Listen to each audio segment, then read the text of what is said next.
I'm Officer Pedersen with the U.S. Forest Service. I work on the Coconino National Forest. On September 19, 2014, I was patrolling on Forest Service Road 616. On this day, my skills and training as a federal law enforcement officer were tested.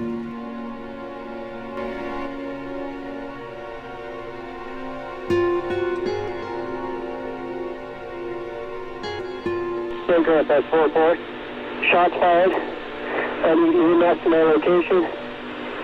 Forest Road 616.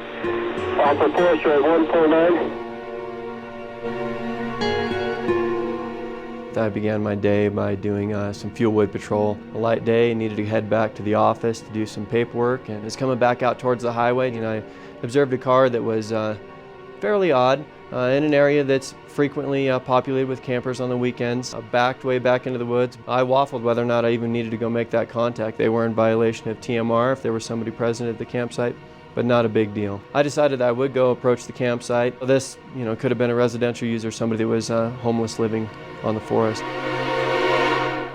Show me making contact off of Forest Road 616 at a campsite with a gray Toyota sedan. When my feet hit the ground, there was just kind of a call to alertness. I could see somebody sitting in the front passenger seat. Hey, Forest Service law enforcement, step out of the vehicle for me.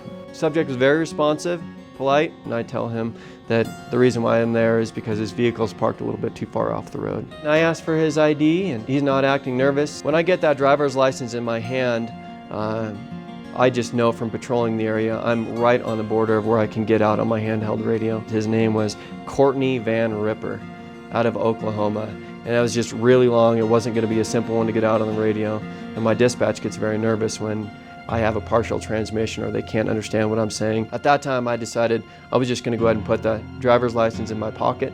I was going to go around the rear of the vehicle and grab the license plate, and I was just going to give them a warning for the travel management rule violation. And so I move around the front of the vehicle and towards the rear of the vehicle, and I had asked him to stay up at the front quarter panel. Had a chance to observe what was sitting in the seats. I recognized that there was a pile of DVDs sitting in the front seat, didn't see any weapons. Initially, I thought the vehicle was out of Alabama. It had a very tight plate surround on it that matched the background on the plate. And finally, I ended up seeing a reflective emblem in the center that said AZ, and it was a veteran's handicap plate.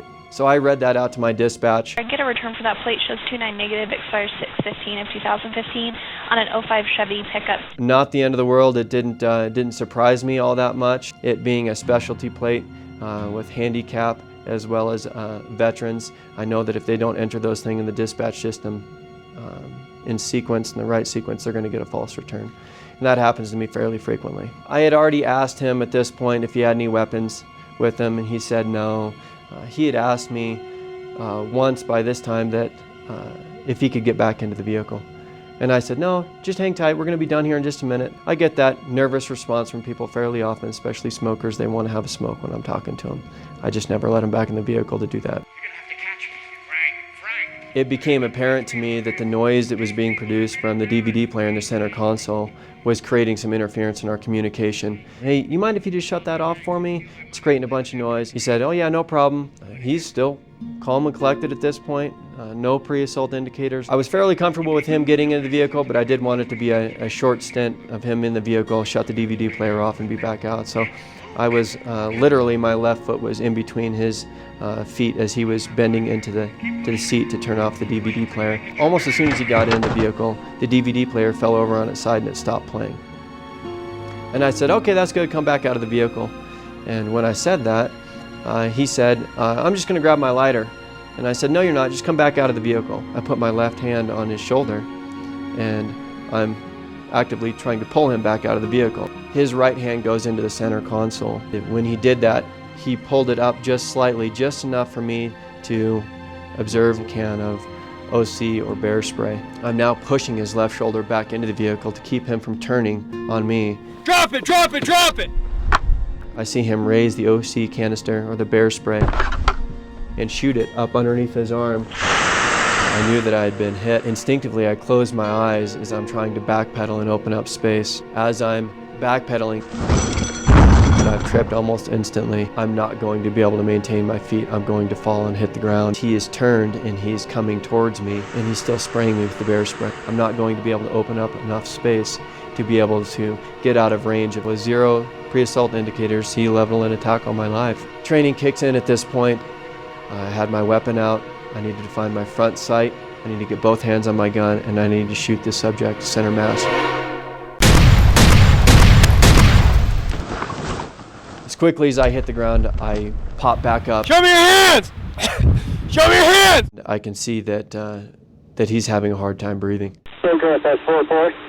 Shots fired. I need EMS to my location.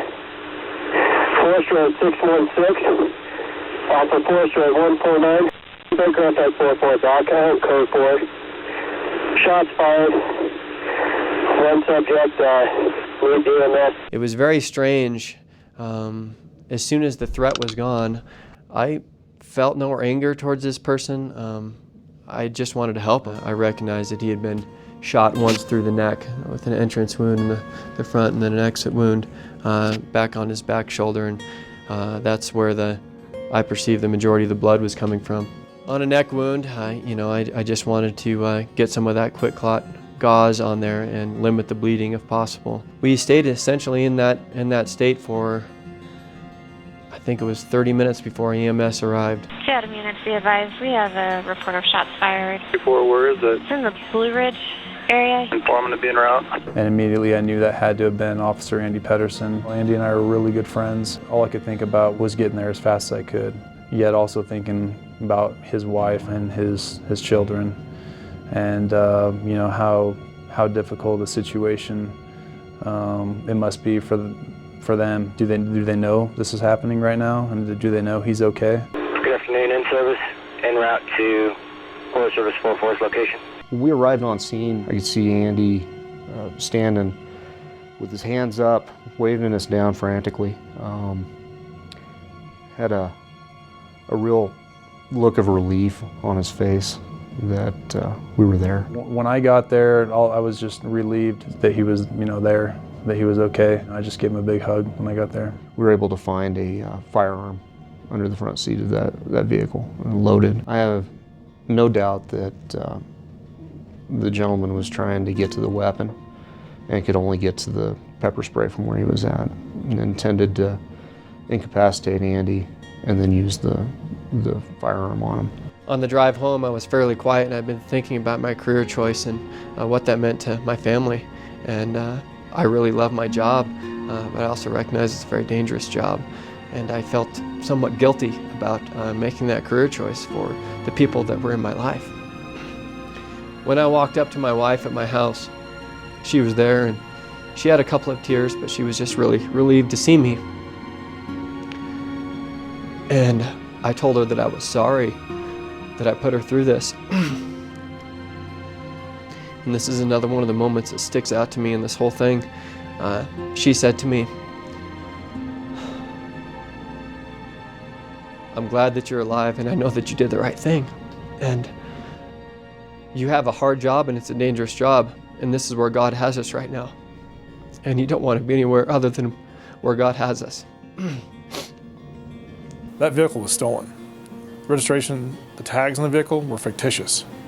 The firearm in the vehicle, he wasn't allowed to possess that firearm either.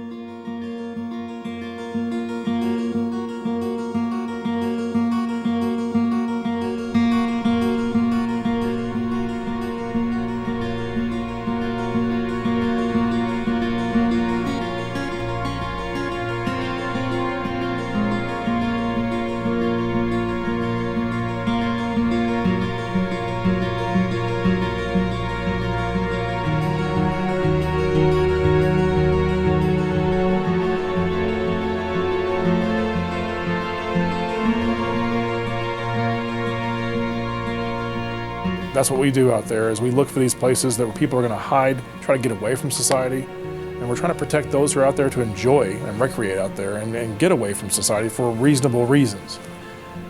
But when you come across something like this, you have to react to your training and do what's right.